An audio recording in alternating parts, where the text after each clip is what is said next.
Welcome to the Real Joe Show.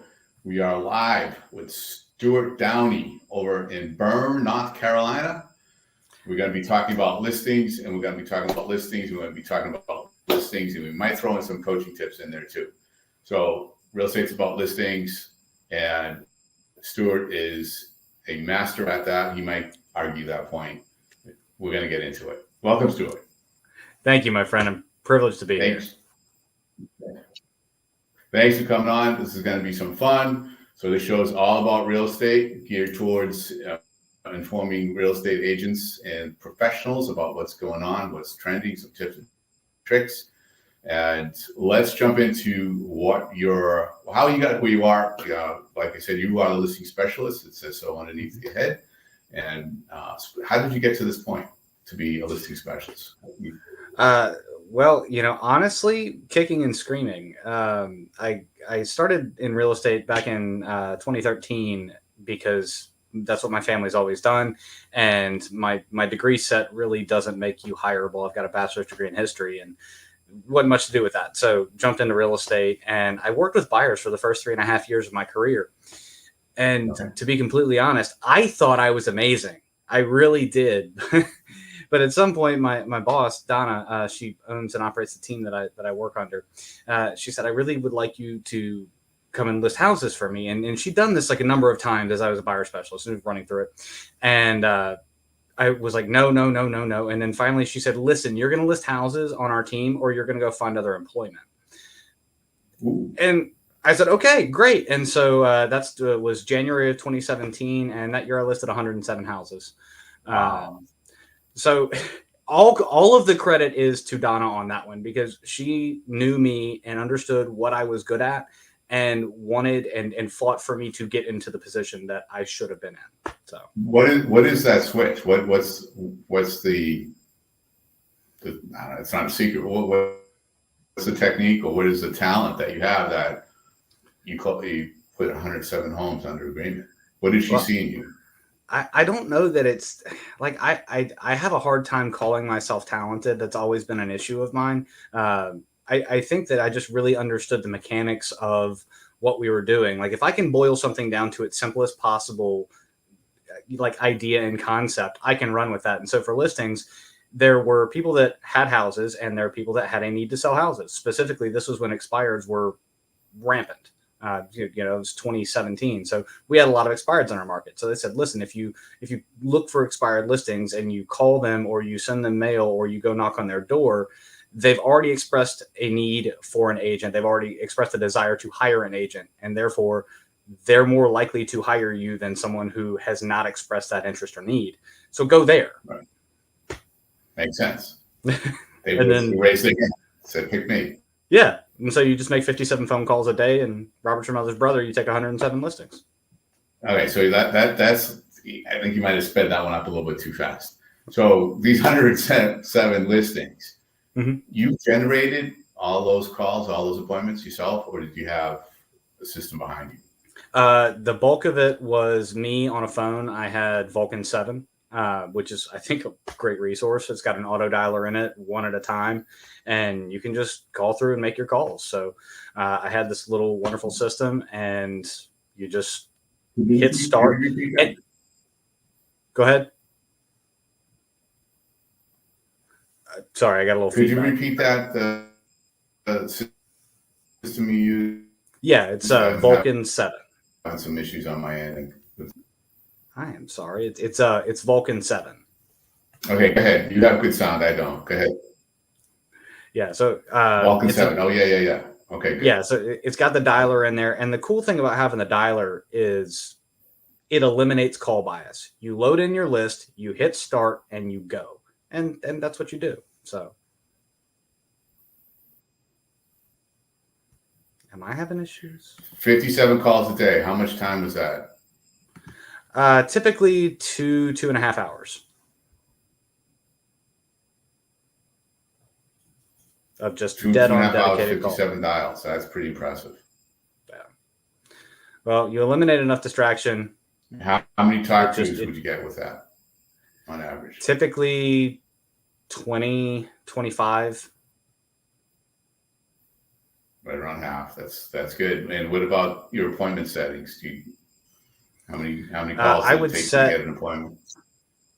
So I figured out that a 57 dials a day generated 159 appointments for that year, and it turned into 107 listings. So I would set 1 to 2 appointments a day. That's fantastic. Did you realize how, at the time while you're doing that, you put in the hard work, and you realize how few people do that and how extraordinary that is?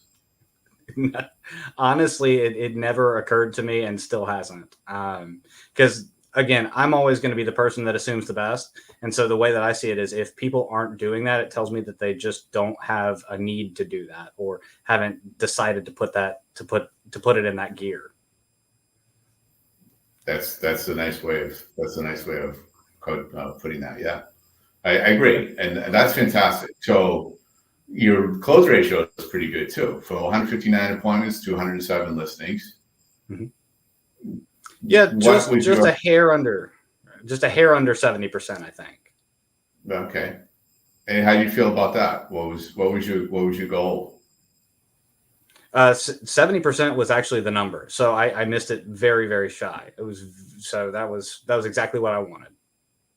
That's awesome. That's great. Scripting, dialogues, let's call them. Did you create your own? Did you borrow from somebody else? Oh, I am a firm fan of rip off and duplicate. So, it was the Bold script, Business Objective, Life by Design, that fantastic class. It was, I mean, I'll do the script right now because it's burned into my head. Hey, this is Stewart with Donna and Team Newbern. Thank you for taking my call. Listen, I'm certain by now that you know that your home has shown up in an expired listing in our multiple listing service. And undoubtedly, I was calling to see when you plan to hire the right agent for the job to sell your house. Nice. Yeah. After you say that a few thousand times, it sinks in, huh? Yeah, it's stuck in there. I think my wife actually accuses me of calling expireds in my sleep.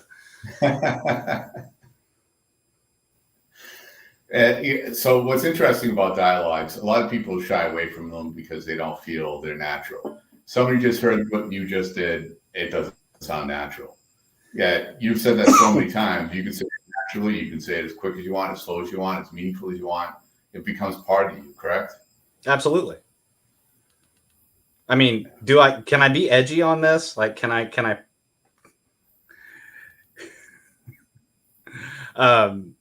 dialogues, scripts, whatever you want to call them, they're not meant to sound like you. They're meant to sound like people who sell lots of houses.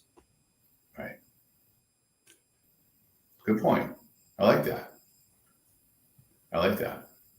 So an agent listening, play this back slowly, write every word down he said, and start using that. And don't try to create it. Don't try to make it your own. Just use it. Is that what you would recommend? That's 100% what I would recommend. It's not. There's no need to recreate it if it works. So let's fast forward. So 2017, you became a listing specialist. You're still a listing specialist. Some things happen in between. What? Give us a little overview of that path.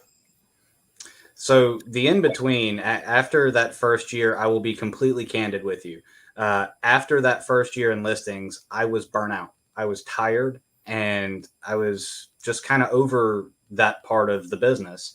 And again, Donna, brilliant human, said, "Hey, I have an opportunity in our market center as a productivity coach, and I think that you can do great at that." I was already teaching a lot of classes at the time because that's where my passion is, truthfully, is helping other agents. And so she said, "I've got this opportunity, go and run with it." And so I jumped out of listings. I went over, joined the market center leadership team.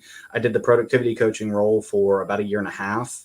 I took that program. We had 20 agents enrolled. I left it with 65 in it. Nice.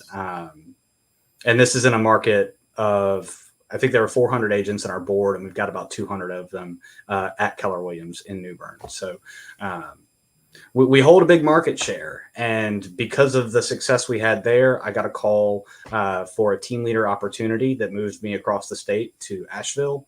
did that for a solid 9 months. And my wife came to me and basically just said, "Hey, we're too far from family.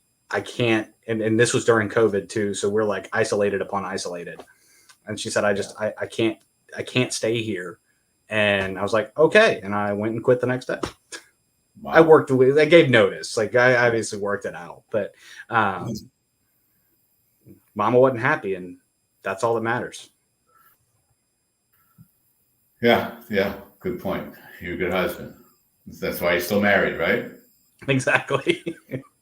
I got so you mentioned productivity coaching. You had went from 20 to 65. Productivity coaching programs to wane and they fall apart, and some don't ever get off the ground. What was working for you that attracted so many agents that wanted to be in that program? To be completely honest with you, I showed them my heart and told them what I wanted. I mean, you have some level of credibility when you list and sell and do stuff. And so that was afforded to me based on past success. The thing that got people involved and kept them engaged was that I put myself out there for them. I would go on appointments with them. If they booked a listing appointment and they were unsure about their ability to sign it, I'd get it signed for them. The coaching fee was the same. I didn't care. Right. I cared about them and they knew it. That's great. Are you still in productivity coaching now? Now that you're back in New York? So I actually own my own coaching business. It's called Encompass Consulting, and I have a couple partners out of the Charlotte markets that we've all kind of come together. We have an incredible leadership coaching division. We have a team coaching division. We have an agent coaching division, and we are building that out to basically service whatever level of production you're in. So at this point, no, it's my own internal coaching group. And that allows me to coach with my systems and my models. Not that there's anything wrong with the ones that got us here, but for me, it's not just like I can't improve upon the MREA in terms of a business profile. That's perfect.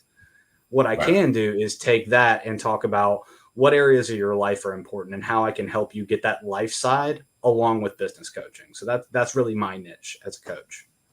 Great. So basically you start off, and this is our approach here as well. We start off on our goal setting for 2024. Our agents are starting off on the personal side, and that's what matters, right? I don't know if that's what you're explaining. We start off on the personal side, and then we plug in, okay, how are we going to make that work, and then we build a business to that. Absolutely. It is that. I mean, and I go in, so it's the 7 circles from the one thing. So spiritual life, physical health, personal life, key relationships, job, business, finances. And so our coaching is built to make sure that wherever those are, I'm improving those areas. And the big defense for me is those 7 areas ought to have a defined place on your calendar. Right. Very nice. Very nice. So is that program still in place? What you've created? Yeah, it is. It's gone through a couple different coaches, and now it is being helmed by an amazing and talented human being that is just running with it and putting their own spin on it, which I think is fantastic. Yeah, that's great. You have to be original as a coach. I think you have to be who you are. You're not gonna be successful and helping others if they don't believe that you are you. So that's great. Let's go back to now. So now we have a lot going on still. You have your own company coaching, and you're not doing just Keller Williams agents. Are you available for outside of Keller Williams as well? Yeah, absolutely. We are a broker agnostic company. Good. What else is happening in the world other than listing specialists? Because I wanted to get back to that. Yeah, I mean, we can dive back in. I'm re-engaging in sales. I've taken the past about 5 months to to be congruent and work on myself and to really work on the person that I'm bringing into 2024. And so I wrote a book in the last 5 or 6 months. It's not long. It's probably not the greatest literary work anyone would ever read, but it was a passion project for me because I've started 4 different ones and I've just not finished them. So I said, nope, start to finish, soup to nuts, write one, publish it. It's available on Amazon. It's called Make It a Great Day. And I wrote that, and I got myself back into a place that I knew that there's opportunity coming, I think, in 2024 for real estate brokers. And I said, the best way for me to basically share that gospel of opportunity is to re-engage fully into sales. I still got my coaching company, still running that, still doing the teaching engagements, but I think that 2024 is an opportunity year for a lot of people. And so I just said, you know what, let's go out and sell 40, 50, 60 houses and just prove it. That is the opposite of what most agents are thinking right now. And I'm sure you hear that. There's doom and gloom. They're listening to it. They're planning a soft year. Why are you so different? Well, whenever adversity happens, the people who just choose not to take that advice seem to do fantastic. I know that there are projections right now that we're going to close somewhere between 3.9 and 4.1 million homes in 2023, and they're projecting 3.8 to 4 million homes in 2024. That's not a big fall off in my mind. I mean, we went from 6.1 in 2022 to 4 in 2023. That's a big drop off, but if it's 4 this year and it's 3.9 next year, that's going to be an unnoticeable change. Yes. So for anyone believing that next year is going to be terrible, awful, and you shouldn't do it, well, if you listen to that and you don't renew your license in January, all you're doing is clearing the field for people like you and I that see the opportunity. And real estate will still be transacted. And so I just want to make sure that my hand's raised and that I'm in the relationship that I need to be with the people in my world so that when they choose to do a real estate transaction, I'm the one they choose. That's great. That's great. That's the headline maybe for the show. That's pretty good. I like that. So going to your business now. All right. It's a listing market. Well, it's always a market to listing, right? That's the game. Mm-hmm. So with listings, it's not 2017. It's 2023 going into 2024. Is there a difference in your approach to how you're going after listings? 100% different. Expireds exist, not in any way near the volume that I would want to support my business with. So I'm focusing a lot on social media, but specifically using social media, specifically Facebook, to better inform my database. Because what we know, or what they tell you the average would be, is that people stay in residence 7 to 10 years. And that's a lifetime average, but that's not a life event average. The life event average would tell you that the first-time home buyer only stays in residence for about 3 years or possibly even fewer. And then you would look at people who are growing, like having children. Okay, they're going to potentially come close to a real estate life event.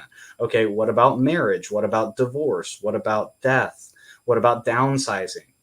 There are a number of different life events that trigger a real estate need. And so what I'm doing is basically just looking at my database, looking at the cross section against social media and saying, who do I know that I may be in a relationship with or may not be in the best relationship with? And how likely are they, how close are they to having a real estate life event happen to them? And the closer in proximity they are to one of those life events, the better friend I need to be to them. And so that is the blueprint for 2024 for me, is be a better human being and be a better friend, but also be strategic about my database. Because what I've found it with a lot of, like, not only with teams, but with the agents that I coach, agents are fantastic about calling their past clients that they sold last year. Oh, yeah. But the people they sold last year have less than 4% likelihood of a real estate life event happening to them. So we're calling the wrong people. That's right. Let's talk about your strategy to touching base with your database. How big is that database? So me personally, I like to keep my personal database between 200 and 400. That is a manageable like size that I can handle. My team's database is massive, and there's a ton of people that have a hand in it and are cultivating it from mailers. We'll call around events that we do. We'll do pop buys and things like that.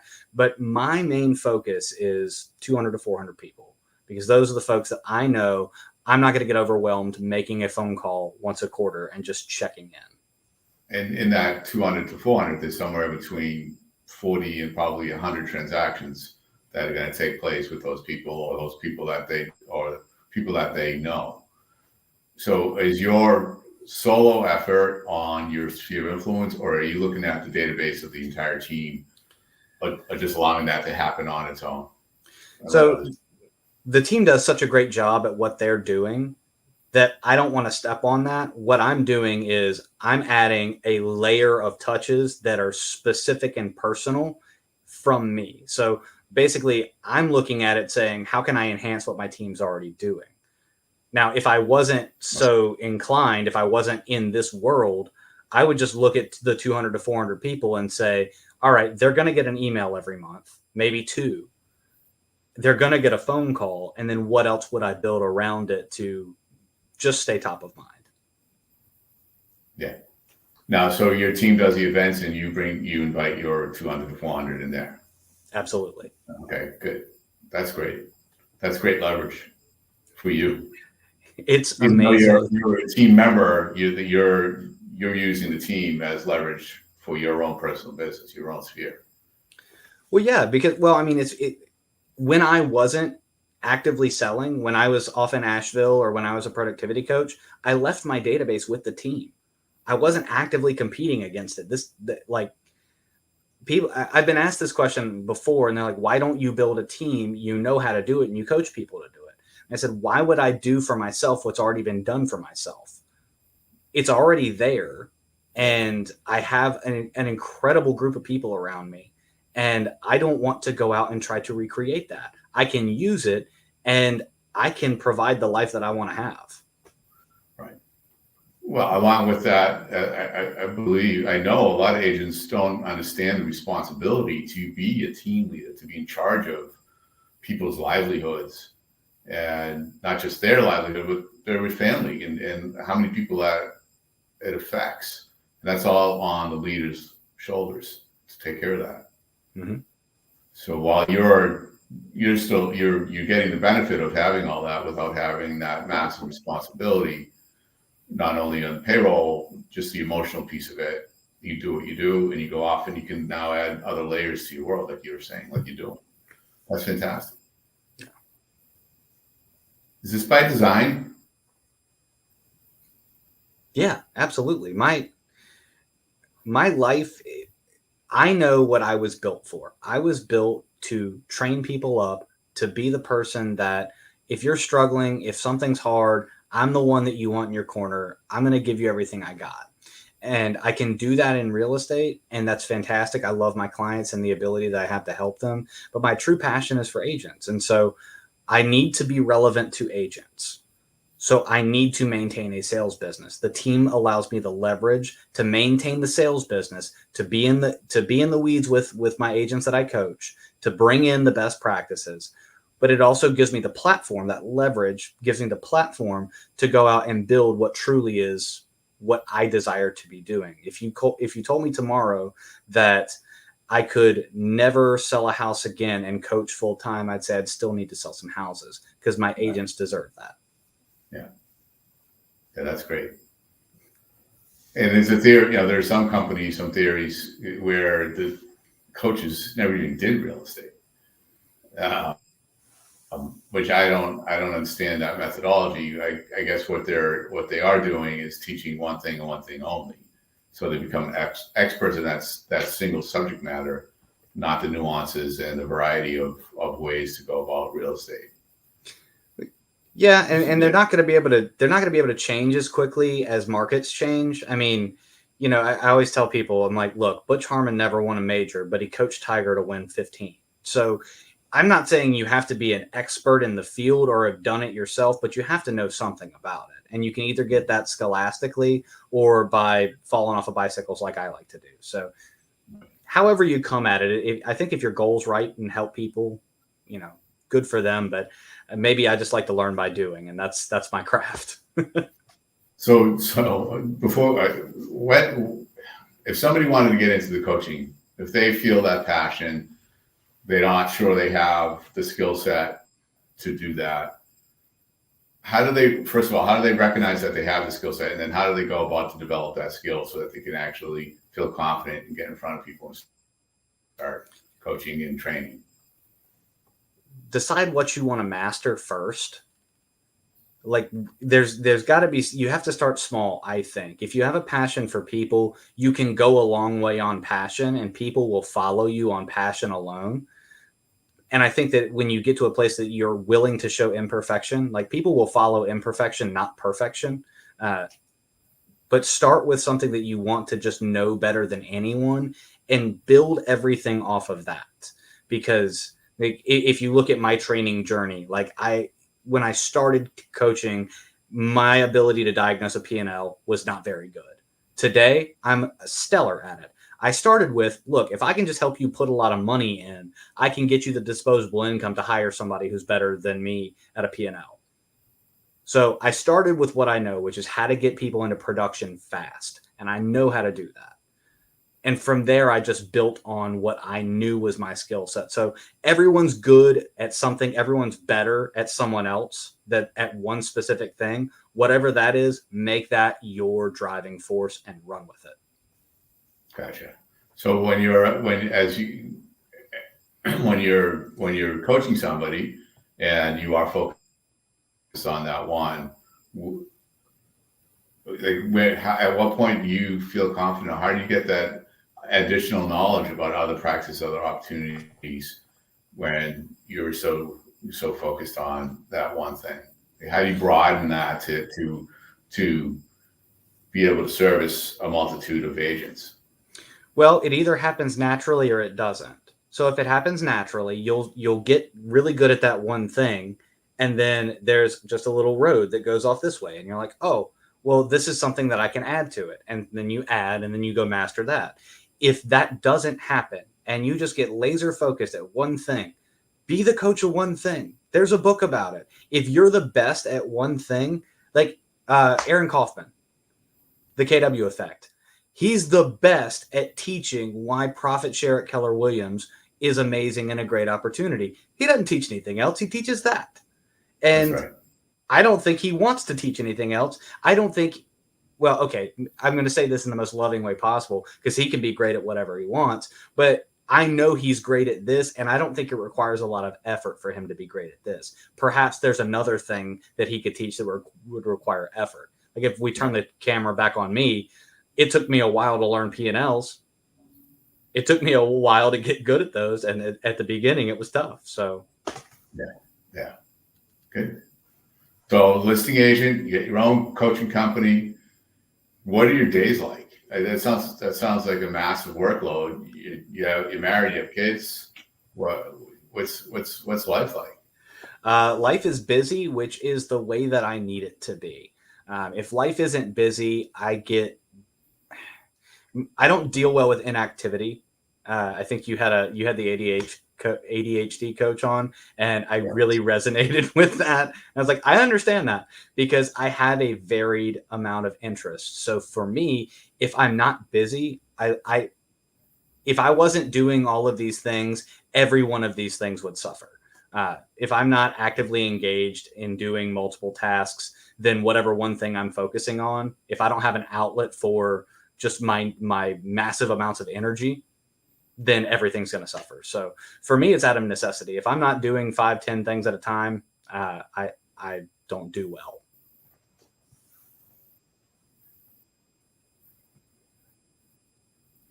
What's your work week look like? Lead generation, 9 to 11. I teach, except on Mondays, I teach a class from 9 to 11 on Mondays. I have 4 coaching calls with different clients. On average, there's about 4, depending on who they are. So coaching calls typically happen earlier in the morning for me. I want them to get the best of me. And so that's very, 7 to 8 o'clock in the morning. That's when my coaching calls are happening. Teach classes, roll into lead generation, appointments in the afternoon, recording YouTube videos, doing podcasts happen in the afternoon. It's varied, but the most important parts of my days are this. Friday night is date night with my wife. That is, you cannot get in the way of that. Sundays are blocked off for family, for my son, for church. Got to go get my Jesus in. And from there, it's white space. I mean, we just got through football season, so football season occupies some white space for me on Saturdays because I'm a University of Georgia grad. So it's a fluid calendar. The things that matter the most are spending time with my wife, spending time with my son, with my Lord, and with my parents. Nice. And you do. It sounds like obviously you're using everyone call it time blocking, whatever you want to call it. You have that set calendar, and that doesn't budge. Is that correct? That's correct. During the week. Yeah, it's the same every week. It does not move unless I'm traveling for a training, and I'll erase and replace some things, which, I do stay on the road a lot, but it pretty much stays the same. All right, so let's figure out how people can follow you, get in touch with you, because it sounds like you're on a bunch of different things. One, the book. Why don't you give the book again? That's the name of the book. So the book is called Make It a Great Day. Small Habits Make All the Difference. It's available on Amazon, and I tried to keep it as cheap as possible. And it is literally the easiest read you'll ever have. It takes probably 30 to 45 minutes. It is not a long book, but it's just observations that I've had from my life and some smart things my dad has said. So nice. Well, it seems to be working. Social media. You mentioned podcasts. You mentioned YouTube. Yeah, so my YouTube channel is just Stewart H Downey. You can find me on Facebook, Stewart H Downey, or Coach Stewart Downey. Those are the easiest ways to get in touch with me. I drive everyone to my personal Facebook page because I think that that's congruent with my message. I don't want you to think that I'm an entity. I'm a human. So friend me on Facebook, Stewart H Downey. The picture is me and my son. We're staring at a trout pond because we love to fish. Send me a friend request. Let's connect. Let's talk. Let's see if I can help you. Great. So that everyone should start there. They'll find the YouTube channel from there as well. Yeah, absolutely. I will Facebook spam you with all of that. The podcast hasn't been released yet. I am taking a page out of some social media gurus, and I'm building up an inventory library so that I can then just start rolling it out. Yeah, good for you. What's next? What's next in the chapter of Stewart's life? What's the next chapter? That's a great question. And I will be completely honest with you. If I gave you an answer, you could call me a liar because I go where I'm led and I go where the needs are. And so I can tell you for 2024, I'm going to be a great real estate broker. I'm going to be a great coach, but more importantly, I'm going to be an attentive husband and a stellar father. And if that's all that I can tell you about my future, I think that that's probably the smartest thing I can say. Yeah, that's a fantastic goal. Anything you wanted to add to it before we sign off? I've really enjoyed this. I hope that you get some great feedback. I hope I said some smart things that'll help your agents. And if the feedback's good enough, I'd love to do this again. Absolutely. Yeah. Your answers were right to the point. No fillers, which is fantastic. I think the audience will appreciate that, as do I. All right, Stuart, we'll see you again. Let's come up with the next story to tell. All right? Let's sign off and hang out, okay? All right. Thanks for watching.